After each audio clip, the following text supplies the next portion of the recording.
We in them crunk conversations like money get made, empires get built, a milk get spilled. Let's go. Crunk, crunk, crunk,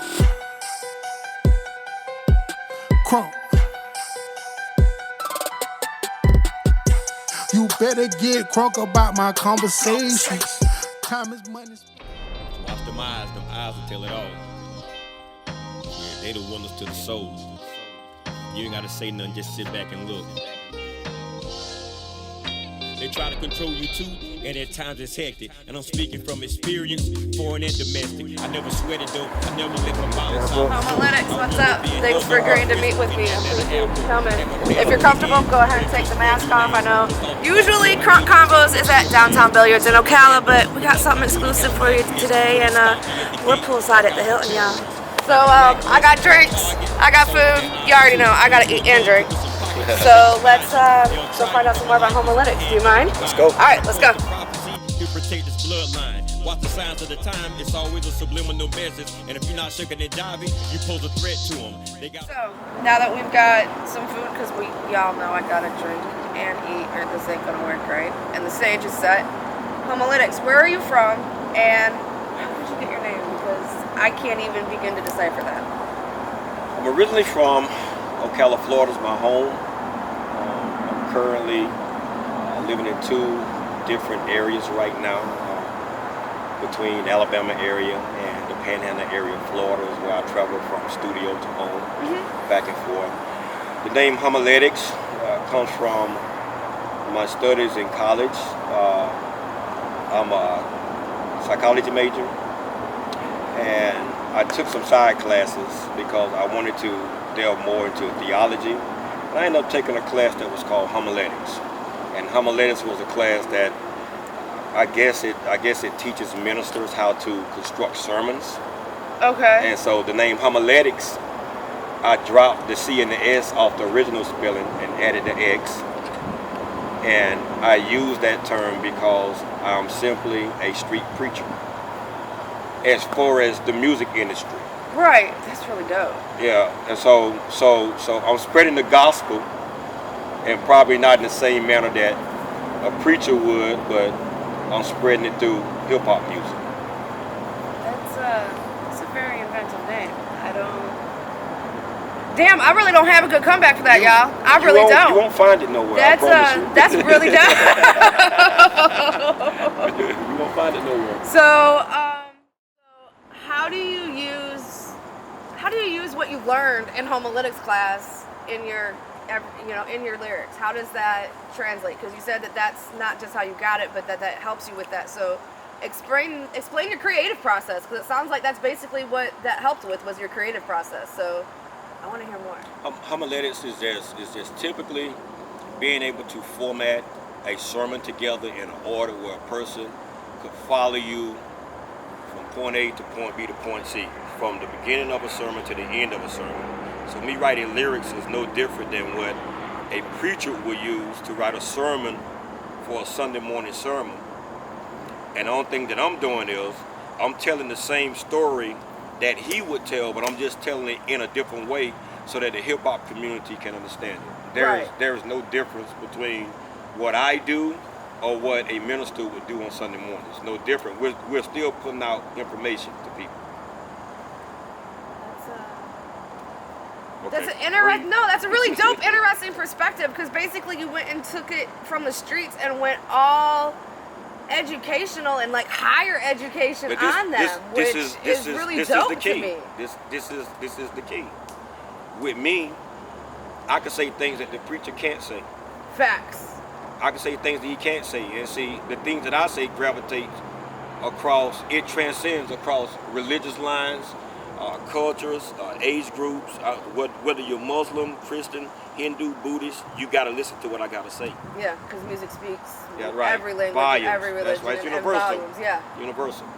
So, speaking of the music, what is your label situation, your management situation? You know, you travel a lot, so I know you got a team and like a whole... I travel a lot, and I'll give you, you know, my label situation, then I give you like a typical day that I go through with my management team and stuff. So because I'm connected to a lot of things besides music. So what happened right now, I'm currently assigned to Model Records, SS Global. The CEO is Tiffany Gaines out of Los Angeles, California. And Tiffany is currently the manager of Freeway Rick Ross from out of Los Angeles, Los Angeles area. Also Sugar Free, the rapper. And so I'm doing some stuff with her right now that I'm ready to do in the studio, that we're getting ready to see what else I need to do in order to try to get my projects to the next level. But a typical day for me, I do have a full management team where we sit down and we go over different things every day as far as my brand, because I'm a brand. My studio is a brand, my clothing line is a brand, and then the different groups that I work with is a brand. So there's no way possible that I could run an entire brand on my own. By yourself. So I can have a full-fledged team. The guys that you saw with me are part of my security team. They travel with me, whether I'm going to London or Ireland or wherever I travel to, or even locally here across the states. They travel everywhere, and they make it easier for me. But the only thing that I have to do is show up to a studio and produce, or whether I'm doing interviews, or either whether I'm performing somewhere. They have everything set up for me, from the flights, the travel to the airport, make sure that my home situation is taken care of even before I leave, making sure that the finances are there for my home, for my wife, for my kids, before I even go anywhere. So they handle at least 75 to 85% of the aspect of my life, and then they make everything easier for me. They allow you to focus on your creativity in the music. Right. It makes the creative process a lot easier when you got guys in the right place, and the guys that's on my team are guys that I grew up with. I've known them my whole life. It's family, so it's not like... That's awesome that you were able to keep that with you, and they still able to be productive and have a place that is a productive and meaningful place. That's fantastic. You know, whenever I started and I realized that music was going to be it for me, I look back on the people that I brought on my team, because I wanted to go back and give back, because I didn't want anybody to say, well, he made it, but he didn't pull somebody along with me. So I didn't go out and get guys that I met in music or different producers. I went back and got the people that was doing music with me before I even gravitated and went higher, you know? That makes a lot of sense. Yeah. Family situation. Absolutely, and there's nothing wrong with that. I'm very big on the family and the loyalty and the home circle team. So I definitely understand that. So you work with a lot of really big people in the industry, even though you still have your home team, and that's dope as fuck to me, y'all. Like, that's just, to me, that's a big deal. I'm a small town country girl, and that's a big deal to me, to keep the family, even if it isn't your blood family. But so we have the London collab that was on Spotify, but I know you got a lot more. But I want to hear a little bit more about that too, because that deals with your international travels, which is a pretty big deal for the hip hop community, especially being the local, southern hip hop community. So tell me more, please. The London collab was a five song EP that is entitled Foreign Affairs. And it was a management deal where my management team was able to connect me with a management team in London, and they allowed me to travel out to East London. They flew me over to East London, and the project, at least 75 to 80% of that project was actually produced in London at Export Studios, which is in East London. That's awesome. So the artist that is actually featured on that project from London, out of Hackney, the Hackney borough of London, the only female that's on the project, her name is Cyber Chick, and she's one of the top female MCs in London. She's got a great voice. Oh yeah, she's definitely different, and gives the project that international flair.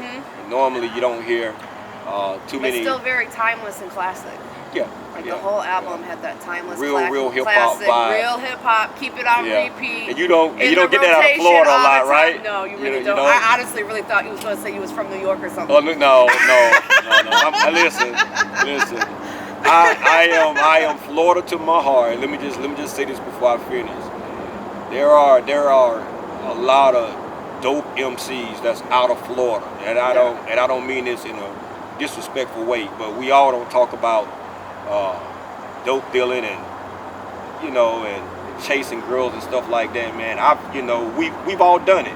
We've all done it because that's the culture in Florida. If you grew up here, it's a been there, done you're gonna encounter this stuff. But my mind is how can we move past that and elevate the game? So my thing is I'm not gonna do anything to hurt my community. You understand what I'm saying? Yeah, no, absolutely. And that's one of the many advantages of hip hop is that we have all these different facets on the diamond, so to speak, or on the gemstone, however you want to, use the terminology, but that allows you to have all these subgenres in the main genre and it still all be hip hop. Yeah, that's right. That's right. And that's what I like about it. I always get asked questions about different types of rap music and stuff like that, and I always simply put it, I just like old school hip hop music. It's not that I'm against any other kind of rap, but I know my lane. So once I found my lane and I found my niche and I found success in that lane, I never got out that lane. There was no need to. Why? Because if I get into your lane, then I'm doing what you do, and then I don't sound right. So what I've done was I mastered my own sound. I mastered my own sound in music, and that's why a lot of artists, try to get me to produce them in the studio, and that's how I ended up in London. I ended up in London just out of the blue. Somebody got some stuff on me and called up my management team and was like, who is this? Like, producing this track. Right. And so they hooked up the deal, and I went over there, man. And man, shout out to Cyberchick and K.T. and Cyberchick, K.T. And they work at Export Studios, and they done an excellent job. Also, Pete Chris, shout out to him. I mean, they are some of the top MCs in London, so they didn't have to work with me. It was a blessing for me to go over there and work with them. Absolutely. It was a blessing for me to work with them. Absolutely. Yeah. So it's hard to get a lot better than going to London and then doing some I love London. shit. So what's next, though? I mean, I know you got something else in the for vault sure. ready to come out for the presses soon. For sure. Soon, Well, right? listen, Not later, soon. Let me just. So y'all know I like that soon shit, and I want to hear that exclusive shit. That particular project, it was a shocker to the industry because before I moved to these other projects, when we dropped the Foreign Affairs project, you have to realize that project hit number 5 in 4 days on Apple iTunes. And it's still pushing now. It's still pushing now. So it might very well find itself across billboards. And so a few other projects that I was a part of before that project was I've featured on a project that is entitled Hip Hop Cruises to Jamaica that was produced by DJ Choice. I got a chance to actually produce a track on there with me and Lloyd Jamar, my partner Jamil, out of Nashville. And the project hit Billboard. That was my first time hitting billboards with that project. What was that like to hit billboards for the first time? Listen, I know. When the billboard thing happened, come back and tell me that one too. When the billboard thing happened, I did not know how things would begin to, the calls and stuff like that, and the features from different artists, local and global people wanting to talk to you, interviews and stuff like that. And that's when I began to compile my team because I saw things happening that I would not be able to do myself. So it hit billboards with that. The project had Ed Sheeran on it, Chris Brown, Cali Ranks, and several notable artists. Myself, Lloyd Jamar. Them are some pretty heavy hitters. Some pretty notable artists. Right. And so they took that same track and they put it on a different compilation that hit Billboard again. Wow. And it hit Billboard. The same song hit Billboard twice. How did that happen? I don't know. But that's when things began to happen for me. So I started paying closer attention to my production work, started going back into the lab and making sure that everything that I do was tighten up my my rhymes and stuff like that, and just begin to exercise my gift. And honestly, I take no credit for it. So, it's just a God-given talent. I take no credit for it. Whenever I go into a studio or whenever I write, it happens spiritually. No, I can get that. It happens spiritually. It clicks, and you gels. never know where it comes from, and that's okay. We're just gonna accept what the universe provides. I definitely understand that. I walk out the booth sometimes saying, "Wow, that is not me." But yeah, let me plug these other projects real quick, because I have several things. I have a project entitled Warfare that features multi-meal, because I multitask. This is his name, it's my partner out of Nashville, multi-meal. And this is the one that you said was coming soon. Yeah, it's going to be Warfare. Okay. Project entitled Warfare, and the project actually features Jamar also on this project on a track that we have that's called Wicked Bars. And so we'll be headed to New York to go back into the studio with Jamar to actually head back to New York to do a video shoot with him for that. The project will probably drop in late. Now, but my reason for being here in Ocala is because I'm working with artists now out of Ocala, because I'm coming home now to try to plug Ocala. No, absolutely. To try to put Ocala on the map in hip hop. So you hear that? Someone's trying to put Ocala on the map for hip hop now. There ain't many people still trying to do that. Well, I'm sure some people that would beg to differ, because they already think that Ocala's on the there for hip hop. But not on that mainstream level yet. Right, yet. Right. Yet. Right. I ain't knocking Ocala. Right, I live here. I like it. It's dope. Yeah. So we just finished up today. We finished up a song with IC, a local artist here out of Ocala, a childhood friend of mine. And so I came down to shoot that video and also produce that song. It's called Knowledge 101. So we just finished that up today. Also, our close personal friend, my best friend from here is Ronell. So we're actually combining us three and actually creating a group here out of Ocala. But I'm going to produce their solo projects first. Okay.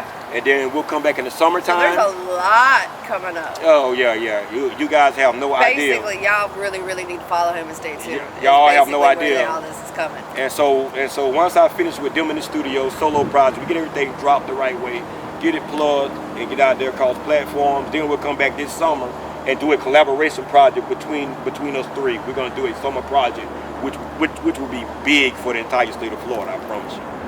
Be on the lookout for it. Stay tuned, y'all. The Winner That's what Circle. it's saying. Stay tuned. The Winner Circle. I have a lot of information about your music. I can't wait to go look into more and see what's coming up. Tell me where we can find you, about these awesome ass shoes that I see, and I know there's got to be more of them. So where can I find you and all your goodies? The best way to find me, and the best way to find any of my gear, my shoes, is to find me on Instagram. If you go on Instagram, you'll probably find links to my shoes, to different musical platforms I'm on, and you can click on different articles, different magazine articles, or maybe different interviews that I've been a part of. And you can find me at Homiletix. The name Homiletix. Spell that out for Homiletix. All small letters. Homiletix. I appreciate you for sitting down, taking the time out for sitting with us today. It's another episode of Crunk Convos with Mzonpoint. We're out.